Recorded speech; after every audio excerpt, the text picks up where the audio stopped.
Hey guys, how are we doing today? Kamal here. Last night I posted this image on the APC Affinity Photo Creatives group, and today somebody read a comment. I read all the comments, and uh, somebody said, "Oh, they hadn't figured out how to do this," so I just thought I'd go ahead and cheat and let them know it's not that hard. As a matter of fact, last night I was getting ready to go to bed, and I was strolling through YouTube, and I saw the cover on this for some guy did a tutorial. I said, "Oh yeah, I'd like to do that." I mean, it's had kind of interesting look to it. So a lot of different ways you can accomplish this. I'm not going to spend a whole lot of time on it. Uh, I use, in fact, a custom brush to get this effect. It was for a slime brush. But you can use a pattern, use a brush, a dozen different ways you can achieve it. Hand draw it out if you want. Anyways, so I just want to show you what we're going for. Basically, now to save time, I already took that same model, cut her out from a background, resized her a little bit, rasterized and trimmed her like we do in Affinity, so she's all ready to go. The other thing I did was I went, just for the sake of ease, I got this little doohickey pattern here, or spills of neon paint from Envato Elements. Now, I also, just to save a little time, I went ahead and kind of shaped this to her backside, if you will, or her hips or whatever.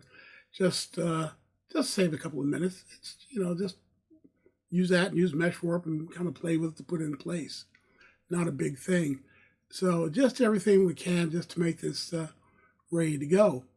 Now, the next step is this is the work. So this is all the prep. You get your canvas, you prepare your model, and you get your other assets going, and boom, here we are.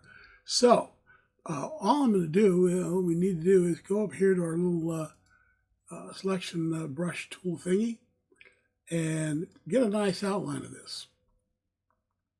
Well, that's actually step number 2. And I don't know why I always want to do this backwards. I'm used to doing it in Photoshop. I'm going to put a mask on her first, and now we're going to go ahead and we're going to do this, just to make it very, very, very simple. All right, here's the hard part. I'm going to go ahead and turn that off, so all I have is now just a selection of the marching ants. Still don't know why they call them that, but someone must have been on a hippie trip or something when they saw that. Go up here, we're going to invert the selection. All right, I'm not one to do all the fancy names and stuff for Mac and PC, so just accept my apologies and see how I did that. And using I don't know what kind of brush I have here. I guess I got a round brush, so I guess a hard round brush. With black on the mask, okay, with it inverted, not like the dummy I am. All right, there we go. On the mask, inverted.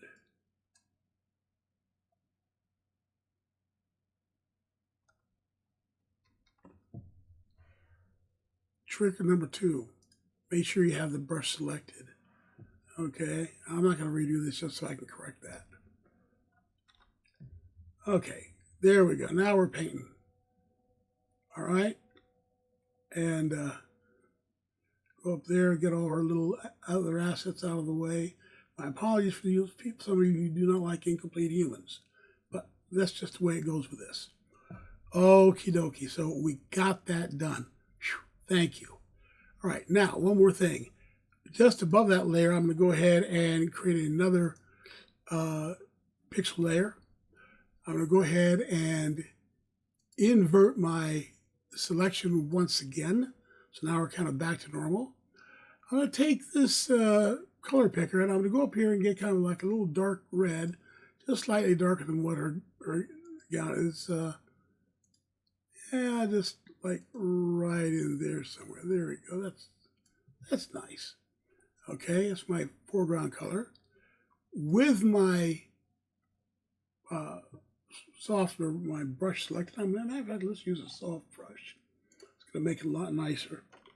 All right. I'm just going to kind of grace over the edges, okay, of these drops.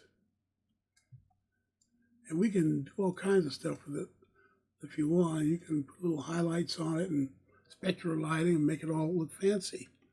Okay, I'm going to turn that level onto multiply.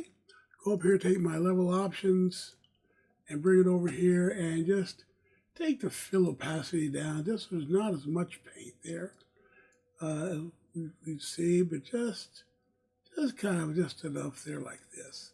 And that makes it look really nice. Same amount of paint, but just, or same paint, but just not as much. Not really making it opaque. And turn that off, and there you got it. The only thing left to do is to really design it and dress it up the way you want.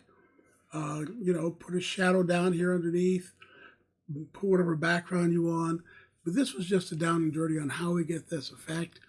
I used, like I said, a custom brush. You can use custom brushes or make your own template or whatever you'd like. So hope this satisfies your needs and likes and curiosities. Any other questions? Let me know. Have a great day. Keep painting, and thanks for watching. See you in the next one.